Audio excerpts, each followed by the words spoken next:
Second day in Kerala trip. ఆ evening మర్చిపోలేని memories ని సంపాదించుకున్నాం. 11వ దశాబ్దం నుండి కేరళ వాళ్ళు పదిలంగా కాపాడుకుంటూ వస్తున్న ఈ కళలను చూడాల్సిందే. అవే Kalari, Kathakali. Every evening 4:30 to 6:30 వరకు పునర్జని ఈ 2 షోస్ ని ఈచ్ 1 hour నిర్వహిస్తుంది. దీని టికెట్ ప్రైస్ ఎంతో లాస్ట్ లో చెప్తాను. ఈ షో ప్లాన్ మా ట్రిప్ లో ఇంక్లూడెడే కాదు అసలు. కానీ వీటి గురించి మా డ్రైవరే మాకు చెప్పి ఈ షోస్ మాత్రం మస్ట్ వాచ్ అని చెప్పారు. ఎంతైనా లోకలైట్స్ కదా, మస్ట్ వాచ్ అని చెప్పినాక మనం చూడకుండా వెళ్తామా, ఇంకా వినకుండా ఉంటామా?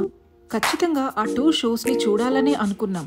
కానీ మాకు అంత ఓపిక సరిపోలేదు. ఆల్రెడీ D2లో ఉన్నాము, D1 అంతా అలసిపోయాము. వాటర్ ఫాల్స్ దగ్గర కాస్త రెస్ట్ తీసుకుంటే 3rd డే మళ్ళీ మార్నింగ్ లేచి ఆపి వెళ్ళాలి. అందుకే కాస్త ఎర్లీగా వెళ్ళి రెస్ట్ తీసుకుందామని చెప్పేసి కేవలం ఒక్క షోకి మాత్రమే టికెట్స్ కొనుక్కొని వెళ్ళాము. మాకు ఆ కలరీ అనే దాని మీద ఇంట్రెస్ట్ ఉండటం వల్ల, ఏన్షియంట్ బ్యాటిల్స్, ఆ వెపన్స్ ఎలా ఉంటాయో చూడాలనుకోవటం వల్ల మేము ఈ కలరీ షోని చూస్ చేసుకున్నాం. దీంట్లో ఈ టికెట్స్ ప్రైసెస్ వేరీడ్ ఉంటాయి. మీ బడ్జెట్ని బట్టి మీకు నచ్చిన టికెట్ని తీసుకుని వెళ్ళొచ్చు. మేమైతే కేవలం ఒక్క షోని చూడాలనుకున్నాం కాబట్టి ప్లాటినం లెవెల్ టికెట్ తీసుకుని వెళ్ళిపోయాము.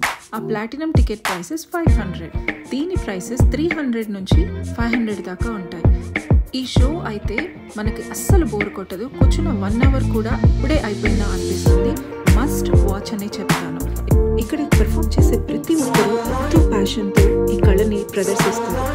ఈ షో అయిపోయినాక పర్ఫార్మర్స్ని మీట్ అవ్వడానికి, వారితో కలిసి ఫొటోస్ దిగడానికి, ఆ వెపన్స్ అన్నిటినీ టచ్ చేయడానికి మనకు ఒక ఛాన్స్ కూడా ఉంటుంది. మీరు కానీ మొన్న వెళ్తే ఈ షోస్ని ఖచ్చితంగా అటెండ్ అవ్వండి. కుదిరితే ఈ 2 షోస్ని కూడా టైం స్పెండ్ చేసి చూడండి. ఇంకా తిరిగి వచ్చి మీరే నాకు థ్యాంక్స్ చెప్తారు, అంత బాగుంటాయి. మాకు ఇది ఫుల్ పైసా వసూలు షో.